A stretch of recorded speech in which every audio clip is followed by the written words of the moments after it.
여러분 교재에는 145페이지에 나와 있는 건 이제 봅니다. 땅 등기부, 처박아 놓은 땅 등기부에 뭐 먼지가 묻어 있다. 그런 뜻입니다. 토지 별도 등기. 그래서 있잖아요. 갑자기 생각났습니다. 여러분 시험 보셔야 돼요. 근데 출제를 제가 해요. 그리고 점수는 관계없어요.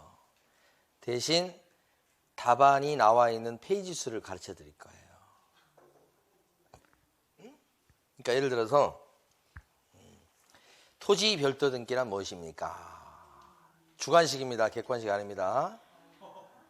그러면서 페이지를 145페이지 딱 해두면 5문제 내달라고 그러더라고요.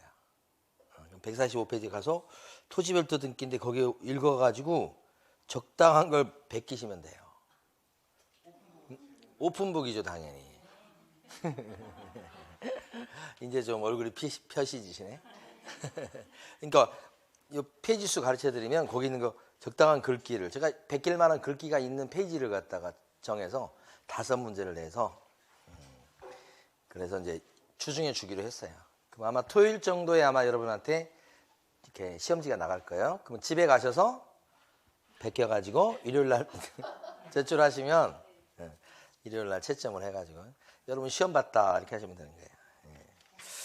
갑자기 토지 별도 등기를 내고 싶은 그런 생각이. 뭐라고 물어보냐면 토지 별도 등기의 발생 원인에 대해서 얘기하세요. 그럼 여러분들 어떻게 해요? 제일 밑에 가로 3번을 보고 4줄이죠. 막 그걸 주관식으로 뺏기는 거예요. 막 그대로. 그럼 답이다 이렇게 하면서. 여러분 그 시험 본 거요 다 기록으로 남겨놔야 된대요. 그래서 자 뒤에 가시면 토지 별도 등기의 조사 방법이 나와 있습니다. 146페이지인데 아까 가로 1번에 동그라미 1번 매물서, 동그라미 2번은 등기부 등본, 건물요. 3번은 토지 등기부 확인. 근데 아까 우리 봤습니다만은 동그라미 3번에요. 넷째 줄 한번 읽어볼게요. 건물 등기부 표제부에 토지 별도 등기 있음이라고 나오지만 토지 등기부를 확인하면 토지 별도 등기가 없는 경우도 있다. 아까 봤었죠? 그렇죠? 진짜 없는 경우도 있어요. 자, 별도 등기는 원칙적으로 가로 2번 소멸이다. 아까 봤던 근저당 어떻게 된다고요? 소멸.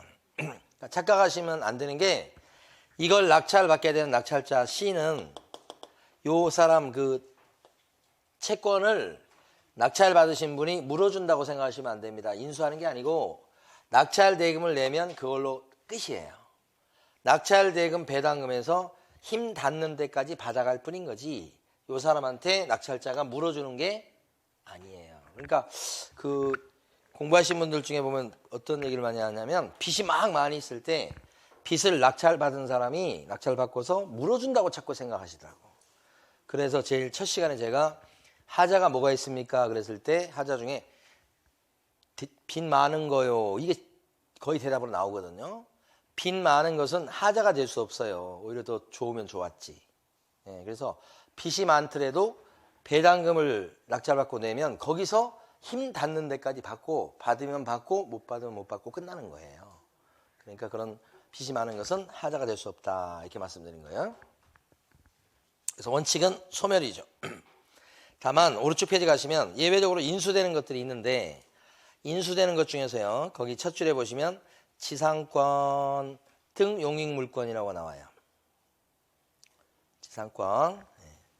근데 실제 토지 별도 등기 중에서 요 근저당은 많지 않아요. 많지 않고 제일 많은 게 뭐냐면 지상권하고 구분지상권이에요. 지상권은 뭐죠? 지상권은 땅 위를 쓰는 거예요. 이렇게. 지상권은 땅 위를 쓰는 거. 그래서 지상권이잖아요. 땅 위를 사용하는 거고요. 이 건물이 있다 치면 여기를 쓴다 이런 거예요. 자, 그다음에 이제 구분지상권이 있어요. 구분. 구분지상권은 땅 밑에 여기서부터 여기까지 몇 메타부터 몇 메타까지 요 사이 요 땅을 쓰는 것이 이제 구분지상권이에요. 요 땅 요 부분을 그래서 거기 그 부분을 특정 부분을 쓴다 이거지. 이 구분지상권. 아니면 요것도 있어요. 여기 보면 광고탑 세우는 경우가 있어요. 땅 위에 요 부분하고 요 사이를 이용한다 이거. 요 위치를. 요것도 뭐예요? 구분지상권. 땅에 붙어 있는 요 부분을 이용한다. 그러면 그냥 지상권. 그러면 이제 구분지상권 중에서 이런 경우는 거의 잘 없고 드물죠. 광고탑을 아무 데나 세울 수 있는 건 아니잖아요. 광고 간판. 응? 세울 수 있는 걸 제한을 두죠. 그래서 잘 없어요. 이건. 근데 얘는요. 지하철 같은 거 있죠. 지하철 통로 이런 거. 그 다음에 또 뭐가 있냐면 하수관 지나는 통로 이런 거 있잖아요. 이런 것들이 이제 구분지상권 설정이 돼 있어서 이런 시설물이 설치되어 있는 경우가 있어요. 그랬을 때 요게 지금 경매 나왔어요. 요 이제 이거 아파트라고 치면 이 아파트 요게 경매 나왔어요. 그 아파트 땅은 요거예요. 필지가. 그럼 그 땅의 등기부에는 여기까지는 구분지상권이 설정돼 있다고 나와요. 그럼 이런 구분지상권은 인수가 돼요. 이걸 낙찰을 받은 사람이 인수해요. 인수가 되지만 우리가 인수했을 때, 낙찰받았을 때 이게 부담이 되느냐. 그 아무런 존재감이 없어요. 이것 때문에 여기 아파트 이용하는데 불편이 있느냐. 하나도 없어요. 그래서 인수가 되지만 뭐예요? 문제가 안 되는 거예요. 그게 토지별도 등기 중에 제가 봤을 때는 한 90% 이상이에요. 그게 그런 게. 그 다음에 이제 옆에 보시면 가처분이나 이렇게 나와 있죠. 옆에 가처분이죠. 지금 조실 시간인데 주의하셔야 되는데 가처분 이렇게 있고 그 다음에 소유권 이전 청구권 가등기도 있고 막 그래요. 이 가처분이나 가등기는 요거 조금 위험하다고 볼 수 있어요. 이런 건 인수가 되는데 잘못하면 뒤집어져 버릴 수 있어요. 가처분에 대해서만 잠깐 설명드리고 갈게요. 이 가처분 등기된 것도 그렇게 잘 없어요. 그러니까 크게 뭐 위험한 건 없는데 만날 일이 거의 없는데 가처분에 대해서는 제가 봤을 때 등기부상 제일 위험한 등기는 가처분 등기예요. 자, 가장 기본적인 가처분 등기를 제가 설명드릴게요. 어떻게 되는 거냐면 요 주인이 원래 A였어요. 등기부를 보니까 등기가 B 앞으로 넘어갔어요. 둘이 매매를 했나 봐요. 현재 등기 명의는 B예요.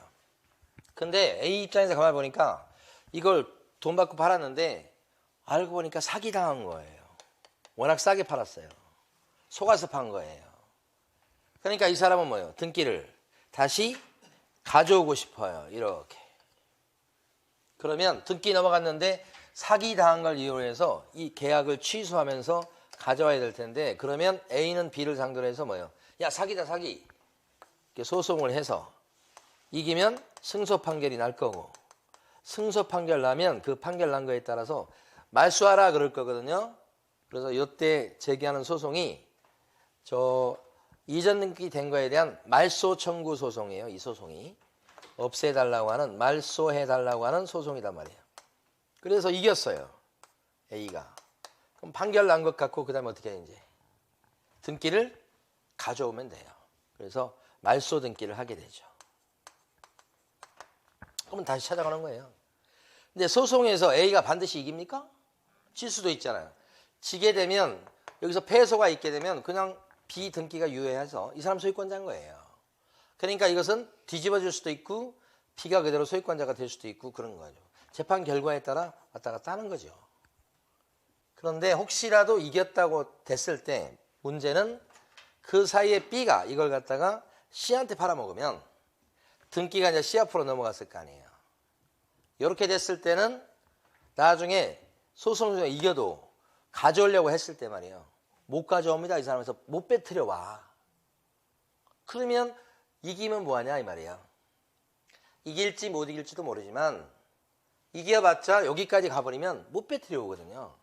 그래서 이 사람 앞으로 있을 때 말소하라는 소송을 제기하기 전에 여기서 뭘 하냐면 요건데 처분, 금지, 가처분 등기 하는 거예요. 이렇게 등기부에 띄어놔요. 그래 놓으면 여기 들어가는 거예요. 이 가처분 등기 해놓고 소송을 하는 거예요. 이게 정석이에요, 정석. 그랬다가 이기면 혹시 이 사람이 팔아서 C 앞으로 등기가 넘어갔다고 해도 이제 결론적으로 가처분 등기를 해놨기 때문에 이렇게 빼뜨려 올 수가 있다. 그런 거죠. 빼뜨려 와도 이 사람은 억울하다고 할 수가 없다. 왜요? 보고 가져온 거잖아요, 지금. 뒤집어질 수 있다는 가능성이 열려있는 가처분 등기가 있는 거, 이거 보고 사왔잖아요. 그러면 자기 책임이지. 그래서 이때는 이렇게 빼뜨려 와도 억울한 점이 없어요.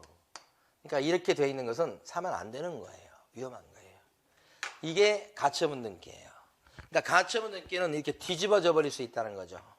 소유권이. 그죠? 만약에 토지 별도 등기가 가처분 등기가 돼 있다고 해보세요. 땅 주인이 A입니다. 여기서 요걸 그대로 하면 B입니다. 그런데 여기다가 A가 가처분 등기 해놨습니다. 이 사람은 소유자. 이거 가처분 등기. 그러면 이제 말소하려고 하는 소송을 제기해가지고 그거 찾아오려고 하는 그 가능성이 보이는 거예요. 소송이 목적이에요, 이건. 소송에서 만약에 지면 그대로 B 거지만 A가 이겨버리면 어떻게 소송에서. 소유권자가 B가 아니고 누구로 돼요? A로 되는 거지. 자, 근데 이 가처분이 걸려 있는데 이때 B가 땅 임자니까 건물을 지었어요. 6채를 지었어요. 돈도 많아요. 6채를 분양을 해요. 이걸 갖다 C가 매매해서 사왔어요. C는 대지권으로 묶여있기 때문에 빌라 한 채라고 생각해서 3억에 매수한 거예요. 자, 그래서 행복해 하는데 이게 있었던 거예요. 근데 나중에 가처분 등기 됐던 게 이게 어떻게 돼요? 여기 A가 승소를 해버려요. 그러면 어떻게 되죠? B 앞으로 된 등기가 없어지면서 소유권자가 누구로 바뀌게 돼요? A로 바뀌게 돼요. 그러면 어떻게 돼요? 이건 풀리게 됩니다. 이제 남의 땅이 됐으니까. 그러면 이 사람은 C는 건물에 대한 소유자일 뿐 땅의 소유권은 없어요. 날아가 버리게 돼요. 그러니까 가처분이 걸려있는 누가 가겠다고 선언하고 있는 소송 중인 이런 땅을 매입을 하거나 그런 건 위험하죠. 여기하고 똑같아요? C하고 똑같다고요. 사오면 안 되는 거죠. 이것 때문에. 소송 결과를 보고 움직이셔야 돼. 예. 가처분이 위험한 거 아시겠죠? 자, 그 다음에요. 가등기는 여기서 생략하도록 합니다. 쭉 가시면 그렇다. 그 다음에 148페이지 한번 가보실게요.